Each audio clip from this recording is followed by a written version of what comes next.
Man, it is great to have you guys back on here. Welcome to the Strike Zone podcast.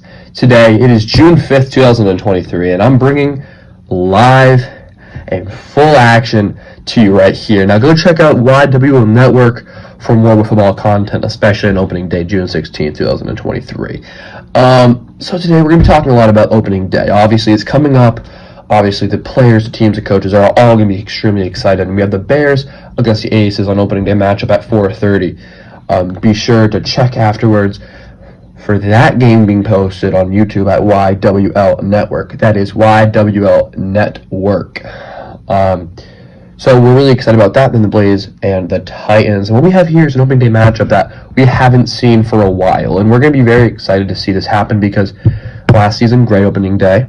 We had 2 nice wins and 2 nice losses from each teams, and we're hoping for another outing quite like that. And this season's going to grow a lot, and we're very excited. But there's one specific thing, and it is Andrew Silvera, and we are very excited to see him on this new Bears roster.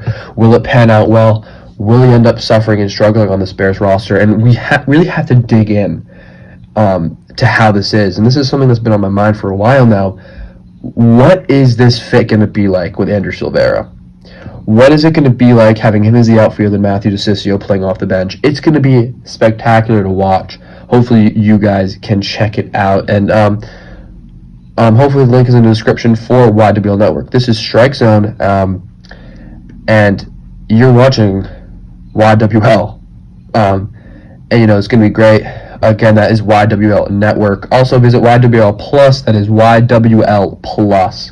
For more information and more content. Also, if you're new, visit ywl.company.site. That is ywl.company.site for more information on the league. Check out rosters, check out updates, check out the players, check out everything, the schedule, everything like that.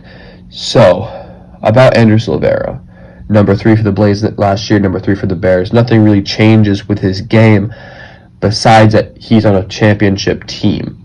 Last season won the championship. This season on a brand new team, brand new clean slate. But is it really for Andrew Silvera, or is it just a new awakening? This is the first constructed super team in the league. So it's going to be very hard to see where this really pans out to go.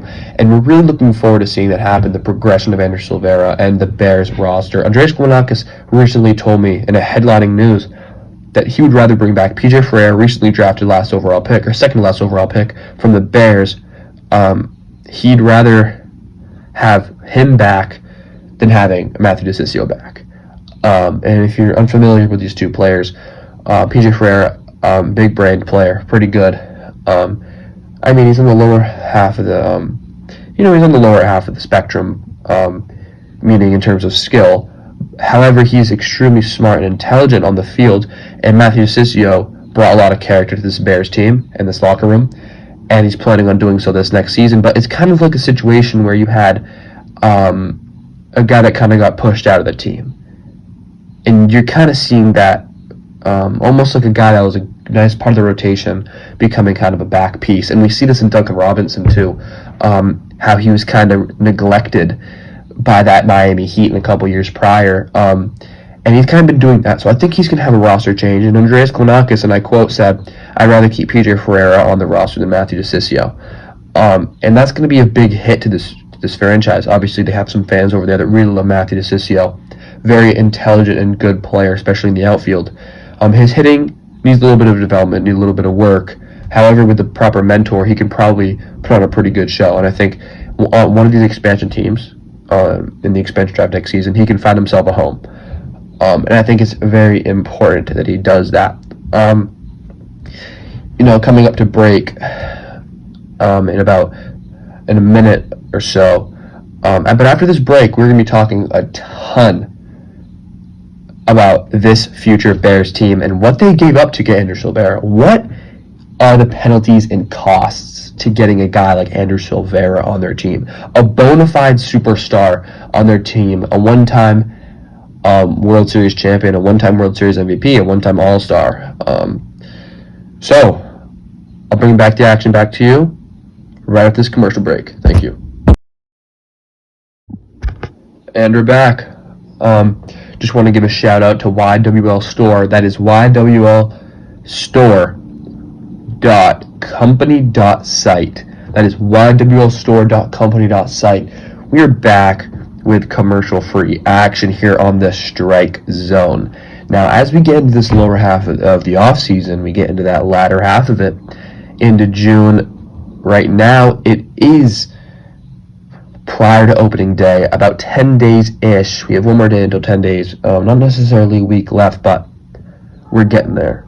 And you got to hold on because wiffleball season's coming up. You got summer wiffleball here on YWL Network, and we're extremely excited to bring that to you guys. However, like I said before, we're going to be talking about this Bears team, this Bears future. They gave up a lot of stuff. They gave up a first-round pick from last season that turned out to be Ryan Russo, and they gave up a pick from 2024. And that 2024 pick maybe doesn't have a lot of value.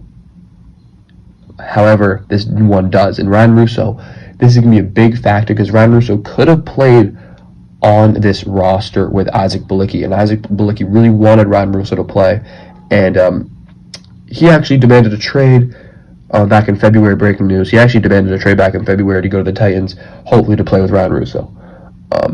However, that probably wouldn't have happened since both the teams were about to set in action, and then at the last second, Captain Andreas Klonakis declined the trade and vetoed it, and didn't wish for it to happen. So both sides agreed, and he went back on it at the last second. So, fair to both teams, but he just didn't want to do it at the end of the day. So, this is kind of how it works.